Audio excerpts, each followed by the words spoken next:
Hello and welcome to this week's devlog video of my project Mini Countries. This week I'm going to talk about the feedback I got from the open alpha I've released 2 weeks ago.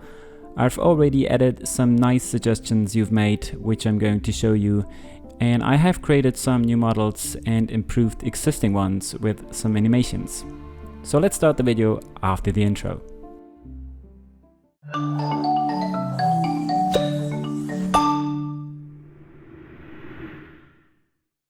First of all, I wanted to shout out a big thank you to all of the ones who have played the game, and especially those people who sent me some feedback. I've collected the most important suggestions, bug reports and feature requests and worked on them over the last couple of days.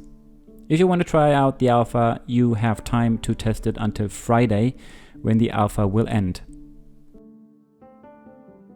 The thing that was most often criticized was that it's hard to see when a city is not connected to another building. Especially for new cities which appear on an existing connection, it's impossible to see. That's why I added a few lines of code and a small icon which instantly shows the player that this city is not connected. As soon as the player has added the new connection, the icon disappears. Another request I got multiple times was that not all the resources are easy to see. That's why resource tiles now have a resource icon when the player switches into the build mode to place a new trade building. If you want to see it without going to the build mode, you can toggle it by pressing the R key.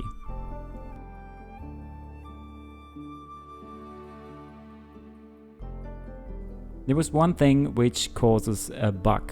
If the players send a resource to the transport slot and activate the transport to another building, there was still the possibility to interact with the transport slot. This broke the whole behavior in the stock building, so it often happened that no more resources could be sent out from the building, which of course made the player lose the game in the end. But now it's not possible anymore to interact with the transport slot once the player has activated a transport.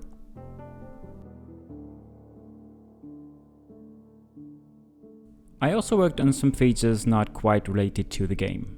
I improved the music behavior when opening the option screens from within the game.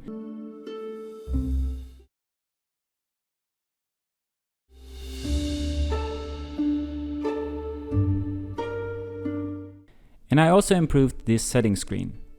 I moved the single options to different tabs. There are now general graphics and audio settings. They are not complete so far, but I just wanted to fill the different sections a bit by adding a master volume for the sound and a setting for changing the resolution or the quality.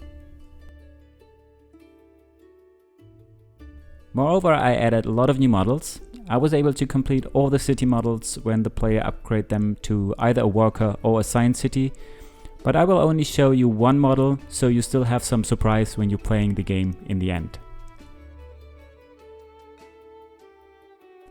I started to think about another tile type, and that's a water tile, which can contain resources or other stuff like a road or a bridge, for example. I started with the implementation for the resources, and I added some fish to a water tile next to the coast. It's not fully implemented yet, but in the next couple of days I wanted to finalize this functionality. The last thing I want to show you is that I added some animals to existing trade buildings. There are now cows and sheep available for the specific resources, and I added a simple jump and rotate animation to make them look more sweet. I'm not fully happy with the cow model, but maybe I would change that for the final version. And that's it for this week. If you liked the video, don't hesitate to give this video a thumbs up and subscribe to the channel to not miss future videos. Have a great start into the next week, and as always, stay healthy and see you next time. Cheers!